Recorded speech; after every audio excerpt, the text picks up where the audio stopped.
As I mentioned in last week's episode of Let's Talk Jinx, for this week we were going to talk about Nylah and the matchup between her and Jinx, or at least look at their abilities so we can look at, as a Jinx player, how you might play against those abilities. By this point, the champion is now live, they've been out for a while, probably banned a lot still by the point this video even goes up, but still, it could be nice to know for if they do get through pick ban, what to do, because they are a melee marksman. They are meant for the bottom lane, and they are meant to be a marksman, but a melee one. So with that being said, on Surrender at 20, they still have a post up about what exactly these abilities do, and so we're going to read them and then talk about them relative to Jinx. So, first and foremost, their passive. Nylah amplifies the healing and shielding abilities of nearby allies. Allies that heal or shield Nylah gain a bonus heal or shield for themselves. And when an allied champion heals or shields themselves near Nylah, she gives herself a bonus heal or shield. If Nylah hits an enemy minion, she and her nearest allied champion will gain the normal amount of shared experience plus half of the experience that would have been lost due to sharing. Okay, so essentially what it sounds like this particular ability is really beneficial for if you're playing this champion with like a Janna or Lulu, one of the more Enchantress supports, which makes sense because, again, since they are a melee champion, they're going to need that extra shielding to be able to gap close against all the range that you're going against in the bottom lane. It's kind of like why top laners complain about when they have to go against a ranged top laner as a non-ranged top laner. That's the idea. So as Jinx, this is great for us though, because most AD carries, of course, they'll build attack speed and stuff eventually, but even without a single item, at level 1 out the gates, Jinx does have ramping attack speed in her minigun, and maybe I'm being a little bit biased towards Jinx here. I'm kind of supposed to be. This is a Jinx video after all.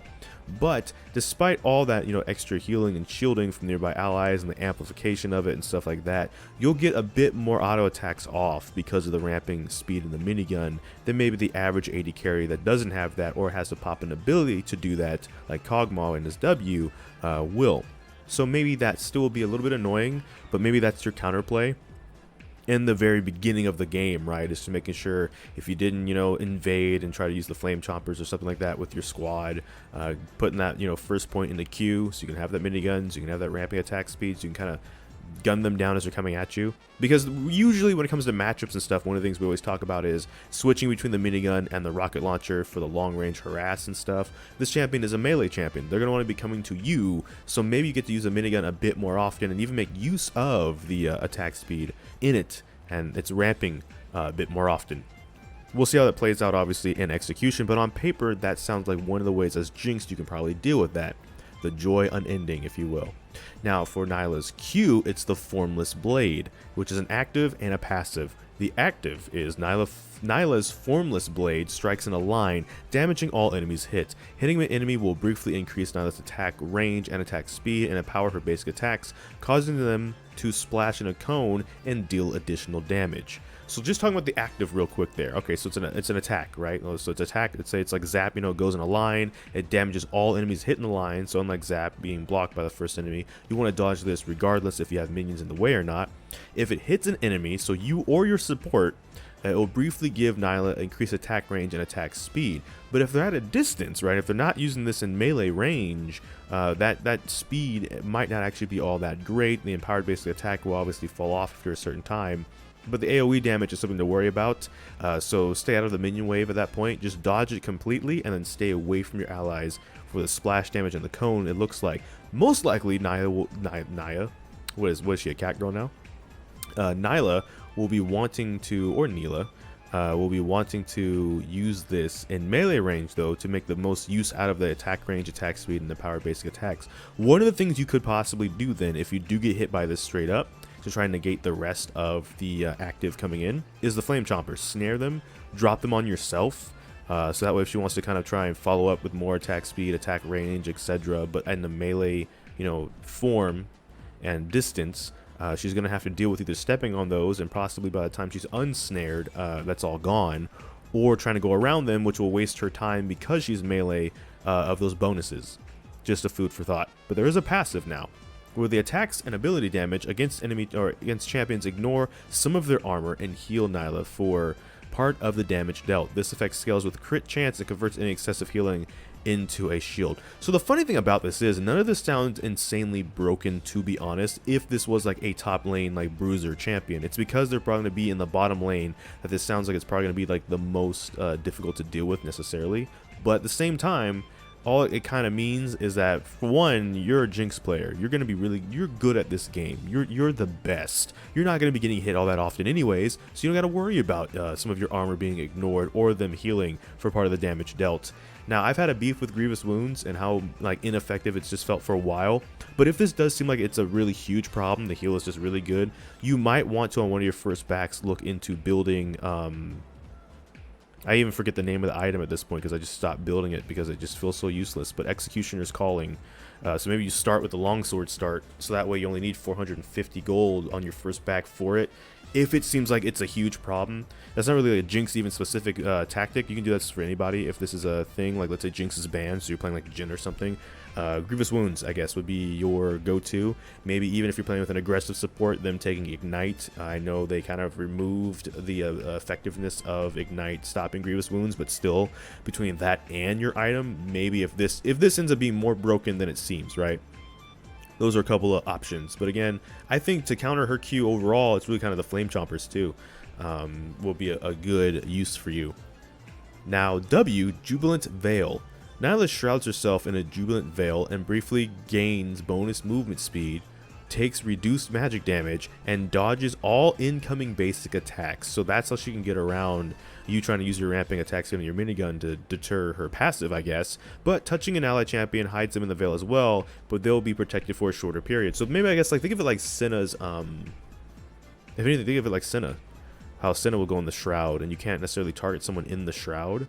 The difference is that Nylah will gain bonus movement speed, but take reduced magic damage and dodge all incoming basic attacks. But again, it's kind of, I guess it's kind of like the Senna though, right? Like with Senna, when they're in the Shroud with allies and stuff, you really don't worry about attacking them at that point. You just either back off, or if they're using it to run away, well, they're running away. So you already won in some regards, right? Like that's not really to stroke your ego, but they had to flee from you and your skill. So we take those W's on her W, right? But it doesn't look like it's one of those things where they'll probably be using this to go into melee range to then be able to use the Q and then use the benefits from the passive if they have like a Janna with them and stuff like that. Protect the Janna, get Janna in there too. It's like a combo thing, and this might be the bread and butter of it. Not necessarily the backbone of it though, but this might be the bread and butter. With this, when you're Jinx though, one of the things that will be nice is they take reduced magic damage, and they do clarify that. The thing is that implies they can still take damage while using this. And here's the thing. You don't use the Flame Chompers, for example, for their magic damage. You use them to snare somebody and stop them and CC them. So what it means is you can still use the Flame Chompers here. It won't really damage them at all at this point, but it will stop them. They can still take damage while using this, unlike maybe some other abilities like Camouflage and stuff like that. So Flame Chompers might still be good for this ability, even more so than like the passive or the Q even, because you can still stop them from trying to probably get close and take that reduced damage and stuff like that, because they have bonus movement speed. So you know they're going to be coming at you with this. They're going to want to use this probably to get in close, like their gap closer. But we'll see, because there is the E, the Slipstream, which the Slipstream lets Nylah dash through a target unit, traveling a fixed distance every time and damaging all enemies she passes through. She can store up to 2 charges at once. Cast Formless Blade during Slipstream to pull a wave in your path, dealing damage after a quickly delay and granting Formless Blade's enhanced basic attacks effect. So yeah, if anything, I was saying that the other one might be the bread and butter, but this is probably the backbone, right? Where this is the mobility, this is how you dash through a target unit, which doesn't just say target champions, it's just target unit. So they can maybe use a minion wave as the first charge, since it's 2 charges, and then use the second one to charge at you as Jinx. And if anything, one of the things I'm also noticing about this, how you can play against this champion with Jinx, is going to be the support matchup actually.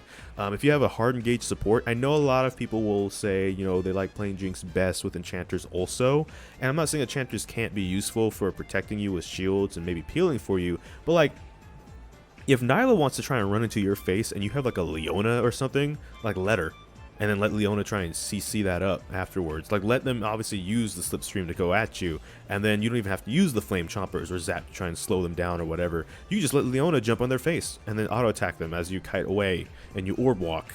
so to speak. So part of it is just the support matchup, actually, right? Because like a Janna is going to be trying to let Nylah do that anyways, but that's one of the Enchanter's weaknesses, if that's one of the best supports to play with Nylah, is hard engage supports.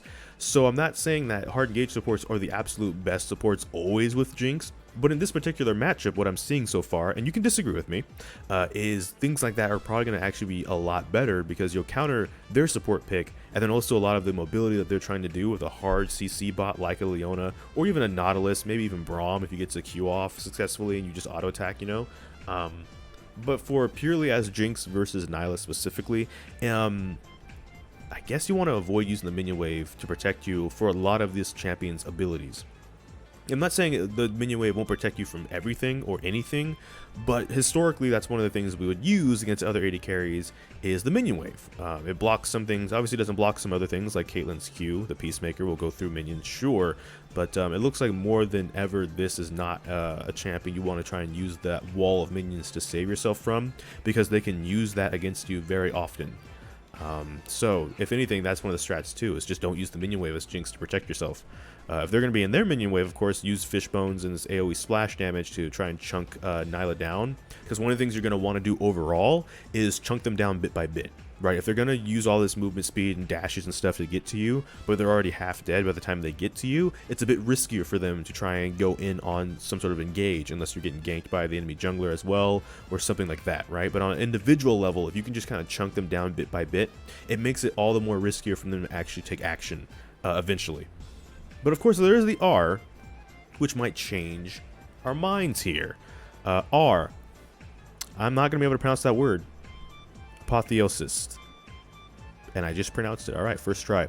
Nylah unleashes a surge of power, lashing her whip in an area around her, and in the final burst, pulls enemies in towards the center.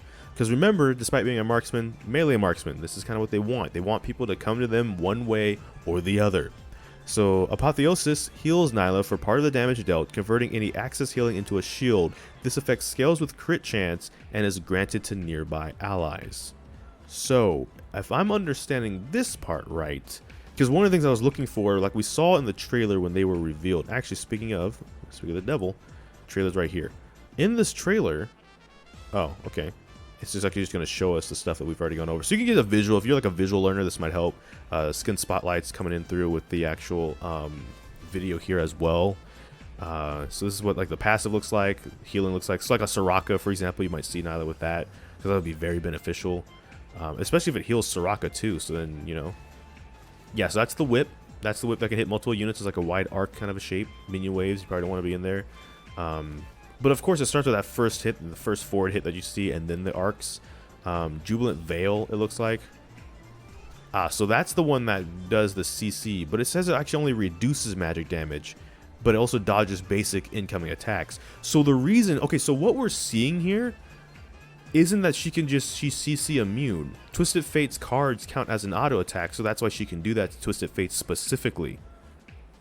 So if it doesn't count as a coded or isn't coded as an auto attack, it doesn't actually, it won't like be able to be immune to that, which is actually really good. So here's the ultimate we were just talking about, right? Kind of like a black hole, right? Spins around, wants to suck people in. Think of it like Nico's ultimate, even if you want to. Just at the end, it pulls you in. And again, that's what she wants because she's melee, right? So that's actually pretty interesting. It's actually really good that we watched that, because now I understand. I wasn't really understanding that just off of this. The visual helped, so thanks. But yeah, if it's coded as a basic attack, she'll be able to technically be CC immune to it, but she's not CC immune to everything, because the Flame Chompers, for example, is not a basic attack. So that will still actually be able to nab her in the Veil, which is really good, because with Jinx, when we need to get away from stuff, we need to get away from stuff. So that is a look at Nylah's different abilities. This is what the icons look like for the stuff too, the splash art again, and how they might match up with Jinx. So if you've already been playing on this patch and this champion's gotten through pick bans, feel free to put your own opinions in the comment section down below about how things have gone, what things might work, what things like actually work, and we can help each other out, figure out like, oh, this is good, this actually isn't all that good, this I thought was going to be OP, but it's actually not that OP, this I didn't think was going to be OP, but like it is OP. And comment with that in the comment section down below. But thank you so much for watching this video. Make sure to like, comment, and subscribe. Hit that bell notification, the actual subscribe button. But I don't know which video will be next, because life can have a lot of kinks. So until next time, take care. ggGetJinxed. Thank you for watching, and enjoy pizza responsibly.